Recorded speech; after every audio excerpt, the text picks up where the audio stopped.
लापरवाही से एक और कोरोना संक्रमित मरीज की जान चली गई है। 7 घंटे तक मरीज और उसके परिजनों को डॉक्टर और कर्मचारी अस्पताल से कोविड केयर अस्पताल तक दौड़ाते रहे, जिसके बाद इलाज के अभाव में 55 साल के मरीज की मौत हो जाती है।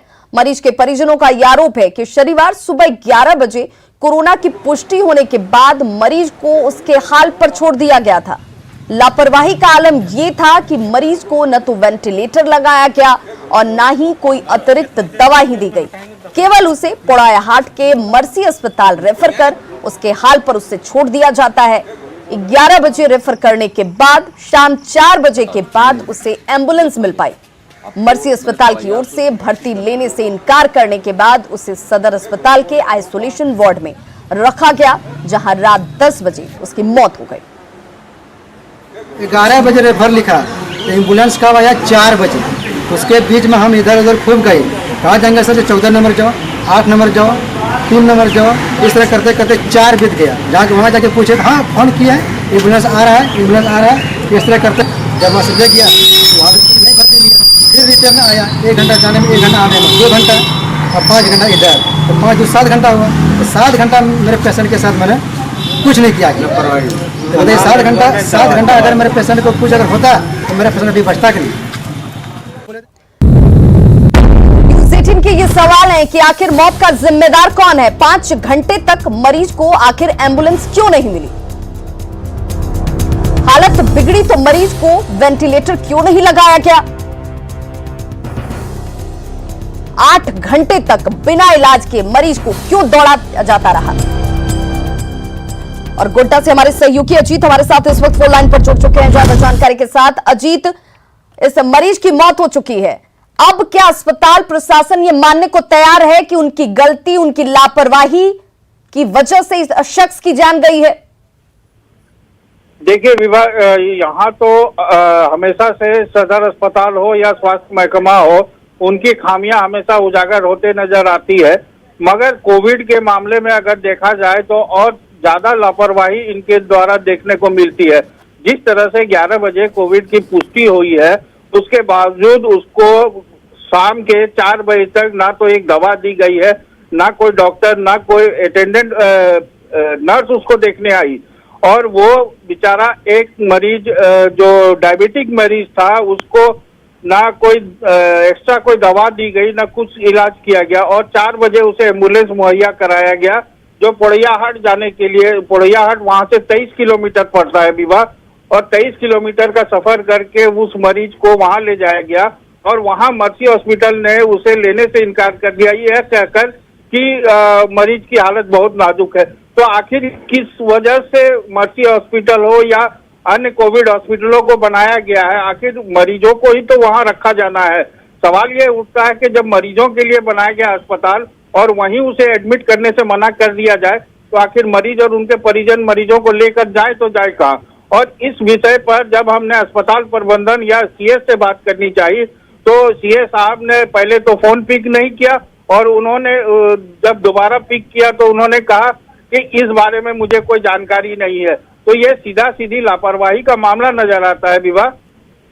और हद तो ये कि लापरवाही के इस पूरे मामले के बावजूद भी अपनी गलती मानने को तैयार नहीं है ये लोग, यानी कि सुधार की गुंजाइश भी नजर नहीं आती है कि इसके बाद भी इस तरह का कोई वाकया ना हो, किसी की जान न जाए। क्योंकि अस्पतालों को इसीलिए बनाया गया है ताकि मरीज जब यहां पर पहुंचे तो उनकी जान बच सके। लेकिन इनकी लापरवाही की वजह से अगर मरीज की जान अस्पताल में चली जाए तो फिर इसके लिए जिम्मेदार कौन होगा और जिम्मेदारी कब तक तय होगी, ये देखना बेहद महत्वपूर्ण। बहुत बहुत शुक्रिया अजीत इस तमाम जानकारी के लिए।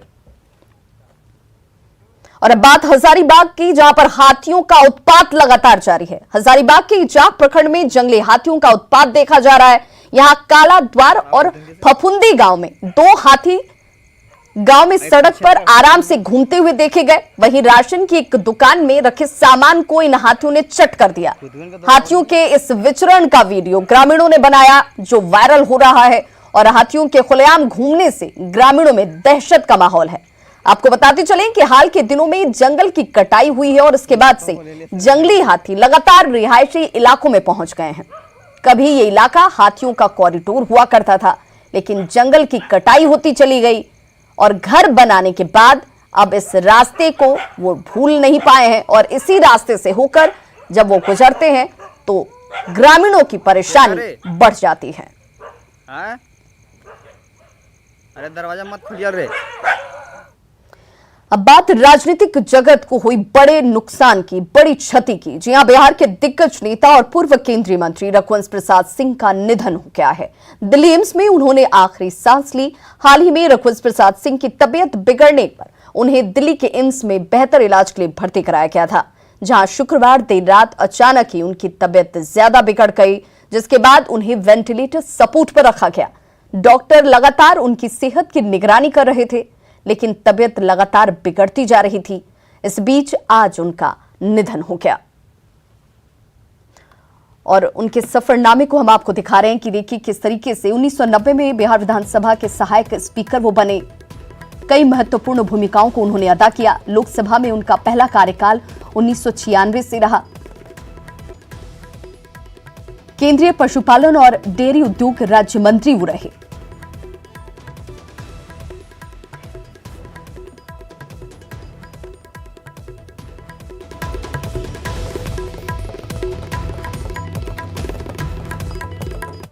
तो ग्रामीण परिवेश, अपने बोलचाल, पहनावे, वेशभूषा, हर तरीके से, हर शख्स से अपने आप का जुड़ाव रखने वाले रघुवंश प्रसाद सिंह अब हमारे बीच नहीं है। पूर्व केंद्रीय मंत्री डॉक्टर रघुवंश प्रसाद सिंह के निधन को लेकर प्रदेश आरजेडी ने भी गहरी संवेदना व्यक्त की है। पार्टी ने कहा कि आज समाजवादी धड़े ने एक बहुत बड़ा नेता खो दिया। वहीं प्रदेश प्रवक्ता ने कहा कि रघुवंश प्रसाद सिंह के परिवार के साथ पूरी पार्टी मजबूती से खड़ी है। रघुवंश जी का जाना सिर्फ राष्ट्रीय जनता दल के लिए नहीं, जितने भी समाजवादी हैं, लोहियावादी हैं या जमीन से जुड़े हुए नेता हैं, उन सब के लिए एक बहुत बड़ा धक्का लगा होगा उन सभी को। और हमने जो खोया है वो बयां नहीं कर सकते, उसकी पूर्ति नहीं की जा सकती। आज लालू जी भी बहुत दुखी होंगे, इतने महान नेता जो हर समय लालू जी का साथ दिए। तो पूर्व केंद्रीय मंत्री डॉक्टर रघुवंश प्रसाद सिंह के निधन से हर तरफ शोक की लहर है। झारखंड बीजेपी के प्रदेश अध्यक्ष और राज्यसभा सांसद दीपक प्रकाश ने उनके निधन पर गहरी संवेदना जताई है। देखिए, रघुवंश प्रसाद सिंह का असामयिक जाना हम सब लोगों को मर्माहत करने वाला खबर है और एक अच्छे पार्लियामेंटियन, एक अच्छे समाजसेवी, एक अच्छे राजनीतिज्ञ, अच्छे सांसद और कुल मिलाकर कह सकते हैं कि समाज की पीड़ा को अपनी पीड़ा समझ करके काम करने वाले ऐसे संवेदनशील व्यक्ति का जाना हम सब लोगों को मर्माहत कर रहा है। और भारतीय जनता पार्टी की झारखंड प्रदेश की इकाई उनकी आत्मा की शांति के लिए प्रार्थना करता है ईश्वर से, और साथ ही साथ उनके परिवार के कुशल मंगल की भी कामना करता है। बिहार चुनाव की सरगर्मी का असर झारखंड में भी नजर आ रहा है। झारखंड की सत्ताधारी पार्टी जेएमएम कोरोना संक्रमण के काल में के कामों और सरकार की नीतियों की बात कर बिहार चुनाव में उतरने की बात कह रही है। पार्टी का यह कहना है कि उनके स्टार प्रचारक मुख्यमंत्री हेमंत सोरेन होंगे। वहीं शिबू सोरेन जरूरत के हिसाब से चुनाव प्रचार करेंगे। इधर बीजेपी भी बिहार चुनाव को लेकर अपनी तैयारियों में जुटी है और प्रदेश कमेटी भी चुनाव में सक्रिय सहयोग करने वाले नेताओं की सूची बनाने में लग गई है। हमारे प्रशंसक हैं, हमारे फॉलोअर हैं, हेमंत जी को चाहने वाले लोग हैं, विश्वम गुरु को चाहते, तो हेमंत जी निस्संदेह सबसे बड़े स्टार प्रचारक रहेंगे। गुरु जी की चूंकि उम्र का तकाजा है, अभी बीमार भी चल रहे हैं, लेकिन जहां जरूरत होगी गुरु जी भी जाएंगे। तो आने वाले दिनों में जो चुनाव है वहाँ हेमंत जी सबसे मुख्य स्टार प्रचारक हैं। जब चुनाव होता है तो दूसरे राज्यों के लोग भी आते हैं, व्यवस्था संभालते हैं, तो ये अभी तय होगा। बाकी है कि यहाँ से कौन कौन लोग जाएंगे, स्टार प्रचारक होंगे। और सिर्फ स्टार प्रचारक ही नहीं, बहुत से कार्यकर्ता जो हमारे बिहार के ही रहने वाले हैं, वैसे सारे लोगों को बेरमो चुनाव को लेकर कांग्रेस ने बिगुल फूंक दिया है। कांग्रेस के प्रदेश अध्यक्ष डॉक्टर रामेश्वर उरांव 2 दिवसीय दौरे पर बेरमो विधानसभा के नेताओं और कार्यकर्ताओं का मुंह जानने की कोशिश करते नजर आए। पहले दिन पेटरवार के चांदो और जरीडीह प्रखंड के जैना मोड़ में नेताओं और कार्यकर्ताओं के साथ बैठक की और इस दौरान कई पंचायतों के कार्यकर्ता भी वहां मौजूद रहे। आपको बता दें कि कांग्रेस विधायक राजेंद्र प्रसाद सिंह के निधन के बाद बेरमो की सीट खाली हुई है, जिस पर चुनाव आयोग ने चुनाव की घोषणा कर दी है। हालांकि अभी तारीख तय नहीं की गई है।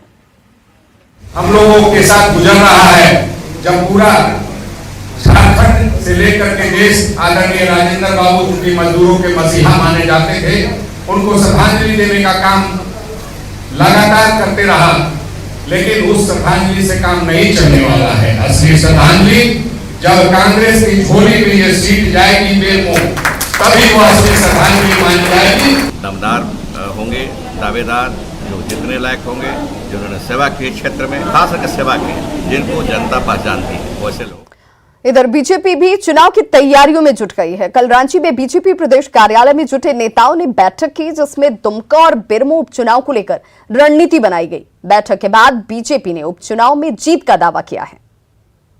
भारतीय जनता पार्टी की जीत सुनिश्चित है। हमारा परंपरागत सीट है वो, और राज्य बनने के बाद हम 2 बार जीते। लोकसभा तो लगातार जीतते रहे, राज्य बनने के पहले भी हम कई बार विधायक रहे, सांसद रहे वहाँ से। तो दूसरे दल प्रयास करें, करने में कोई हर्ज नहीं है, लोकतंत्र में सब लोग करते हैं। सीधी नियुक्ति की मांग को लेकर सहायक पुलिसकर्मी राजधानी रांची पहुंचे और खुले आसमान के नीचे ही पूरी रात गुजार दी। इस दौरान महिला सहायक पुलिसकर्मियों को खासी परेशानी का सामना करना पड़ा। सहायक पुलिसकर्मियों का हाल जानने रांची मेयर भी पहुंची और इन सहायक पुलिसकर्मियों के लिए टॉयलेट, पीने के पानी के साथ टैंकर की व्यवस्था की गई। इस दौरान मेयर ने सरकार से अपील करते हुए कहा कि इन सहायक पुलिसकर्मियों को उनका हक दिया जाए। वहीं बीजेपी युवा मोर्चा के कार्यकर्ता इन सहायक पुलिसकर्मियों को भोजन मुहैया करा रहे हैं। सहायक पुलिसकर्मियों को लेकर जिस तरह से बीजेपी आगे आई है, उससे जाहिर है कि अगर ये आंदोलन लंबा खिंचता है तो इस मुद्दे पर राजनीतिक पारा भी जरूर चढ़ेगा। 2 रात यहाँ पे होने वाला है। उस बीच बहुत सारी परेशानियां हैं, लेकिन परेशानी से हम लोग को कोई दिक्कत नहीं है। किसी प्रकार का परेशानी हम लोग झेलने के लिए तैयार हैं। हम लोग में उतना ताकत है कहा कि पुलिस में ड्यूटी किए हुए हैं, हर जगह हर क्षेत्र में ड्यूटी किए हैं, नक्सल क्षेत्र से हैं, पैदल चल कर के आए हैं, फिर भी हम लोग के किसी प्रकार का दर्द का महसूस नहीं है कि हम लोग चल कर के आए हैं। हम लोग यही विनती है हाथ जोड़ के कि हम लोग के सीधी नियुक्ति जिला पुलिस में कर दे। हम लोग के रात में धमकी दिया जा रहा है कि आप लोग के लाठी चार्ज करेंगे, FIR कर देंगे, अब तुम लोग के बंद कर देंगे, जहाँ ले जाना है वहाँ कर दे। जिन्होंने 3 साल तक एड़ी चोटी करके अपना जीवन समर्पित किया अभी युवा अवस्था में, तो आपको और ये सहायक पुलिसकर्मी के तौर पर इनको जगह मिलनी चाहिए और इनका जो मांग है वो जायज़ है। इन सबको ध्यान में रखते हुए आज हमने सरकार से भी मांग कर रहे हैं कि इनको अनुबंध बढ़ाया जाए और वरीयता के आधार पर इनको परमानेंट किया जाए, जैसे आपने अभी और लोगों को किया है। जमशेदपुर में कोरोना पॉजिटिव मरीजों की संख्या 10,000 के पार पहुंच गई है। बावजूद इसके लोग जो हैं इसे गंभीरता से नहीं ले रहे। लापरवाही लगातार बढ़ती जा रही है, जिसे लेकर जिला प्रशासन ने अब खास तैयारी शुरू कर दी है। अब शहर के विभिन्न इलाकों में घरों से बाहर निकलने वालों की कोरोना जांच की जाएगी और इसके लिए सभी थाना क्षेत्रों में थाना प्रभारी और मेडिकल टीम के साथ कोरोना जांच का फैसला लिया गया है। वहीं जो लोग कोरोना जांच नहीं करवाएंगे उन लोगों पर मामला दर्ज करने का भी आदेश दिया गया है। जांच अभियान चल रहा है, उसी के तहत चूंकि ये मार्केट प्लेस है, यहाँ लोगों का भीड़ भाड़ ज़्यादा होता है, तो संक्रमण का भी खतरा यहाँ पे ज़्यादा है। तो इसी परिप्रेक्ष्य में हम लोग आज यहाँ पे पूरे मार्केट को 4-5 तरफ से ब्लॉक करके जितने भी लोग बाहर निकल रहे हैं उनकी जांच कराने की कोशिश कर रहे हैं। और जितने भी दुकानदार हैं यहाँ पे या ग्राहक है, सबकी जांच होनी है। उनका चॉइस नहीं है कि वो जांच नहीं कराना चाहते, हम जांच करवाने को करवाना पड़ेगा। अगर वो नहीं कराएंगे तो विधि सम्मत कार्रवाई की जाएगी। और यहाँ पे जितने लोग आएंगे और जितने दुकानदार भाई बहन हैं उन सभी का हम लोग आज यहाँ जाँच कराएंगे। और ये परंपरा जो है अभी शहर में आगे निरंतर चलती रहेगी, क्योंकि लगातार जो है कोरोना पेशेंट जो एसिम्प्टोमेटिक है वो शहर में घूम रहे हैं। वैसे लोगों को चिन्हित करते हुए उनको ठीक करना है और जमशेदपुर को कोरोना से मुक्त करने के लिए मात्र एक यही उपाय है।